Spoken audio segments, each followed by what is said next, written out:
प्रिय विद्यार्थियों, आज हम कक्षा 8वीं एड ग्रेड गणित विषय में अध्याय 12 गुणनखंडन के बारे में समझेंगे और उस पर आधारित सवालों को हल करेंगे। तो जो शब्द आता है गुणनखंड, गुणनखंड से क्या अर्थ होता है? तो जब किसी संख्या में जितनी भी संख्याओं का भाग जाता है, जैसे अगर हम बात करें 20 की, तो 20 में 1 का, 2 का, 4 का, 5 का, 10 का और 20 का, ये सबका पूरा पूरा भाग चला जाता है, अर्थात ये सभी संख्याएं 20 की क्या है? गुणनखंड है। तो जब किसी संख्या को अभाज्य गुणनखंडों के गुणनफल के रूप में लिखते हैं तो वह उसका अभाज्य गुणनखंड रूप कहलाता है या अभाज्य गुणनखंड रूप में वो होता है। तो जिस प्रकार हम संख्याओं को कर सकते हैं उसी प्रकार बीजीय व्यंजकों को भी हम गुणनखंडों के गुणनफल के रूप में लिख सकते हैं। जैसे 2xy, तो इसको हम 2 गुणित x गुणित y, इस प्रकार से हम इसको लिख सकते हैं। तो जब कोई गुणनखंड अगर आगे और उसको छोटे रूप में व्यक्त नहीं किया जा सकता तो उसे हम कहते हैं अखंडनीय गुणनखंड भी कहते हैं। तो उसको हम अखंडनीय गुणनखंड कहते हैं जब उसको और आगे हम व्यक्त नहीं कर पाते। इस अध्याय में कुछ महत्वपूर्ण सर्वसमीकाएँ हैं जो हमको गुणनखंड ज्ञात करने में मदद करेगी। वह है कि a धन b का वर्ग बराबर होता है a वर्ग धन 2ab धन b का वर्ग। इसी प्रकार a ऋण b का वर्ग बराबर होता है a वर्ग ऋण 2ab धन b का वर्ग, और a वर्ग ऋण b वर्ग बराबर a धन b, और दूसरे कोष्टक में a ऋण b। और इसी प्रकार x का वर्ग धन a धन b x धन ab बराबर x धन a और x धन b। तो मतलब अर्थात इसका हम दाहिने पक्ष को लेकर बाएं पक्ष के जैसा लिख सकते हैं और बाएं पक्ष को लेकर हम दाहिने पक्ष के अनुसार लिख सकते हैं, जैसा कि सवाल में हमको दिया गया उसके आधार पर हम इनका उपयोग कर सकते हैं। तो इन्हीं नियमों के आधार पर हम देखें कि जो सवाल इसमें दिए गए हैं, तो इसमें जो पहला सवाल है प्रश्न 1 कि हमको यहाँ पर 17xyz 34xy वर्ग 51x वर्ग y में सार्वगुणनखंड बताना। सार्वगुणनखंड मतलब जो सब में गुणनखंड उभयनिष्ठ होता है वह सार्वगुणनखंड कहलाता है। तो जैसे हम यहाँ देखें 17xy इन तीनों संख्याओं में आ रहा है, इसलिए सार्वगुणनखंड इसका 17xy हो जाएगा।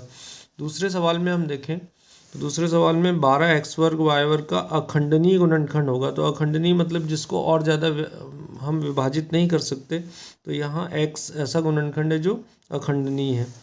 इसी प्रकार हम देखें तीसरे सवाल में कि 8x धन 8/8, तो इसका सरलतम रूप क्या होगा? तो यहाँ ऊपर से अगर हम 8 को कॉमन ले लें या उभयनिष्ठ निकाल लें तो 8 से 8 कट जाएगा, तो x धन 1 बचेगा, इसलिए इसका सही उत्तर a हो जाएगा। x धन 1 इसका सही उत्तर होगा। प्रश्न क्रमांक 4 में हम देखें कि a वर्ग ऋण 2ab धन b का वर्ग के बराबर क्या होगा। तो जो सर्व समीकाएँ हमने देखी थी 4 सर्व समीकाएँ, उसमें से a ऋण b का वर्ग बराबर होता है a वर्ग ऋण 2ab धन b का वर्ग, अतः ये डी इसका सही उत्तर होगा।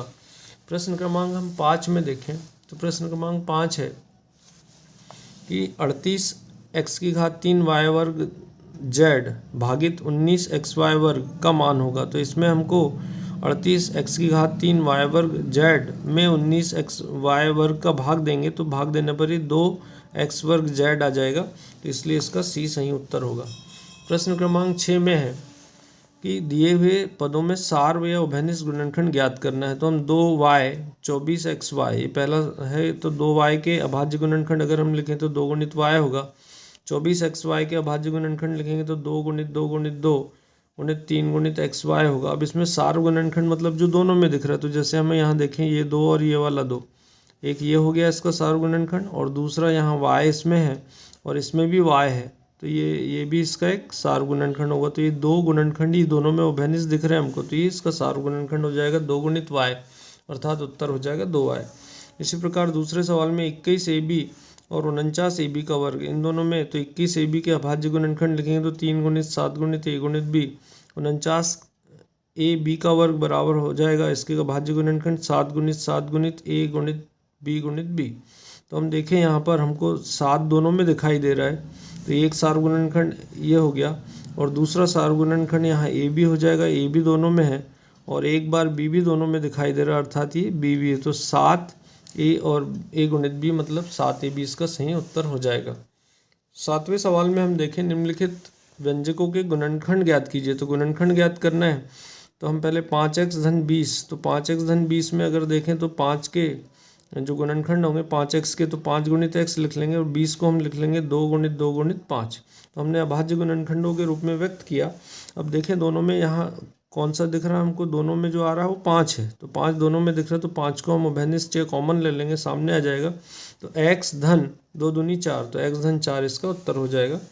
इसी प्रकार दूसरे में 6ab ऋण 9ac, तो यहाँ अगर इसके अभाज्य गुणनखंड लिखे 6ab के, तो ये हो जाएगा 2 गुणित 3 गुणित a गुणित b। 9ac का हो जाएगा 3 गुणित 3 गुणित a गुणित c। तो इनमें उभयनिष्ठ हम देखें तो यहाँ पर 3 और a दोनों में आ रहा है, तो अर्थात 3a बाहर आ जाएगा, तो अंदर बचेगा 2b ऋण 3c, तो ये इसका सही उत्तर हो जाएगा, यही इसका गुणनखंड रूप होगा। प्रश्न क्रमांक 8 में हम देखते हैं, तो यहाँ भाग दीजिए, तो यहाँ हमको भाग देना है। तो 18 a की घात 6 b की घात 7 भागित 3 a का वर्ग और b की घात 4, तो इसको हमने भाग देना है। तो यहाँ भाजक है 3 a वर्ग b की घात 4, इसको नीचे लिख दिया। अब जितनी घात जिसकी दी उतनी बार उसको विस्तारित रूप में लिख सकते हैं या संक्षिप्त में भी हम कर सकते हैं। तो विस्तारित रूप में लिखने के बाद जो जो संख्याएं कट रही है उनको काट देंगे, तो अंत में हमारे पास बच रहा है 6 a की घात 4 b की घात 3, यही इसका सही उत्तर होगा। इसी प्रकार बी वाले जो सवाल है इसको हमने स्थान कम है इसलिए विस्तारित रूप में न लिखकर सीधे सीधे इसको काट दिया है। तो यहाँ 11 से 33 3 बार कट जाएगा, x वर्ग दोनों में ऊपर नीचे कट जाएगा, y वर्ग और ऊपर y की घात 4 है, तो 2 घातें कम हो जाएगी, तो y की घात 2 बचेगी, और z की घात ऊपर 6 और नीचे 3 है, तो 3 घात कम हो जाएगी, तो यहाँ z की घात 3, तो यह इसका उत्तर हो जाएगा 3 y वर्ग z की घात 3, इसका उत्तर हो जाएगा। प्रश्न क्रमांक 9 में है भाग दीजिए, तो 9z का वर्ग ऋण 21z भागित 3z, इसका हमको भाग देना। और इसी प्रकार दूसरा 5x की घात 3 धन 15x वर्ग भागित x, और कोष्टक में है x धन 3। तो इसका हल हम देखें तो इसमें जो पहला सवाल है उसका जो हल हो जाएगा, इसका भाग देना, तो भाजक को हमने नीचे लिख दिया। अब वो यहाँ नीचे 3z है, तो हम ऊपर से क्या करेंगे, 3z अगर कॉमन निकलता है तो बाहर निकालेंगे। तो हम जब 3z निकालेंगे 9z वर्ग में से, तो 3z अगर बाहर निकालते तो अंदर 3z बचेगा, और 3 7 21 होता है, तो अर्थात यहाँ 7 बचेगा। तो ये ऊपर नीचे 3z कट जाएगा, तो उत्तर हो जाएगा 3z ऋण 7। इसी प्रकार हम दूसरे सवाल में देखें, 5x की घात 3 धन 15x का वर्ग भागित x कोष्टक में x धन 3, तो भाजक को हम नीचे लिख देंगे।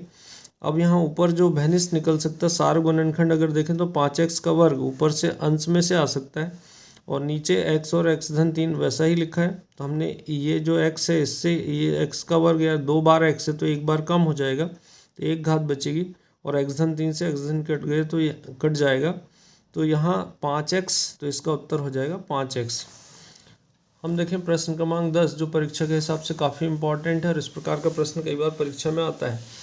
x वर्ग धन 7x धन 12, इसके हमको गुणनखंड ज्ञात करना है।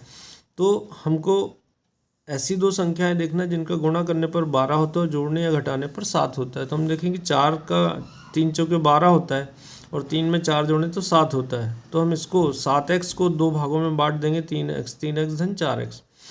इसके बाद हम x वर्ग धन 3x, इन दोनों में से जो सार्व गुणनखंड क्या निकलेगा, तो इसका सार्व गुणनखंड निकल सकता है यहाँ x, दोनों में से उभयनिष्ठ जो निकलेगा x निकलेगा, और ये 4x धन 12 में से 4 निकल जाएगा। तो यहाँ कोष्टक के अंदर x धन 3 बचेगा, और दूसरे जो 2 पद है उसमें से 4 बाहर निकला, तो x धन 3 बचा। अब देखें कि x धन 3 यहाँ भी है और x धन 3 यहाँ पर भी है, तो दोनों में से जो कॉमन है दोनों में जो आ रहा है उसको पहले लिख देंगे, और x धन 4 ये दूसरा गुणनखंड बन गया। इस प्रकार से उत्तर हो जाएगा x धन 3 और x धन 4।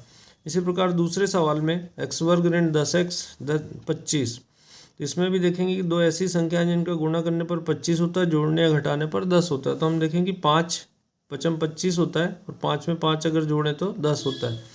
तो यहाँ इसको हमने 10 को 2 भागों में विभाजित कर दिया, ऋण 5x ऋण 5x। पहले 2 पदों में से x उभयनिष्ठ आ जाएगा, दूसरे 2 पदों में से ऋण 5 आ जाएगा। तो कोष्टक के अंदर x ऋण 5 आ रहा है, तो x ऋण 5 एक गुणनखंड ये हो गया, और दूसरा ये वाला x ऋण 5। तो इस प्रकार से उसका उत्तर x ऋण 5 इसका उत्तर हो जाएगा। प्रश्न क्रमांक हम 11 में देखें तो 16x का वर्ग ऋण 49, तो इसको जब हम हल करेंगे तो इसको पूर्ण वर्ग में बदलने के लिए हम 16x के वर्ग को हम लिख सकते हैं 4x का वर्ग ऋण 7 का वर्ग। अब यहाँ एवर ग्रेन बीवर की सर्वसमीका का उपयोग करके हम पहले कोष्टक में आ जाएगा 4x ऋण 7, दूसरे में आ जाएगा 4x धन 7, तो इसका उत्तर हो जाएगा 4x ऋण 7 और 4x धन 7, ये इसके दो गुणनखंड होंगे। प्रश्न क्रमांक 12 में हम देखें, यहाँ लिखा है कि गुणनखंड के रूप में व्यक्त कीजिए, तो x का वर्ग धन yz धन xy धन xz। तो यहाँ हमने इसको जैसा सवाल है वैसा लिखा और फिर देखेंगे क्या x वर्ग धन yz दोनों में से कोई कॉमन संख्या मिल रही, क्या कुछ उभयनिष्ठ निकल सकता है? यहाँ नहीं निकल पा रहा है, तो हम क्या करेंगे, पदों को व्यवस्थित करेंगे। तो x वर्ग है तो हमने xy को पहले लाया, अब इन दोनों की जोड़ी में से देखें तो x बाहर आ सकता है, फिर ये जो yz बाद में है तो yz और xz में से z आ सकता है, तो z को हमने उभयनिष्ठ लिया। इस प्रकार कोष्टक के अंदर x धन y और y धन x, इसको भी हम x धन y मान सकते हैं, तो x धन y और x धन z इसका सही उत्तर होगा। प्रश्न क्रमांक 13 में हम देखें, तो प्रश्न क्रमांक 13 है कि गुणनखंड ज्ञात करना है 8x की घात 3 धन 24x वर्ग y ऋण 32xy वर्ग। तो इन सभी पदों में से हम देखें क्या उभयनिष्ठ या सार्व गुणनखंड क्या निकल सकता है। तो यहाँ हम देखें कि 8x सब में से सभी में से आ सकता है, इसलिए सार्व गुणनखंड कहलाएगा।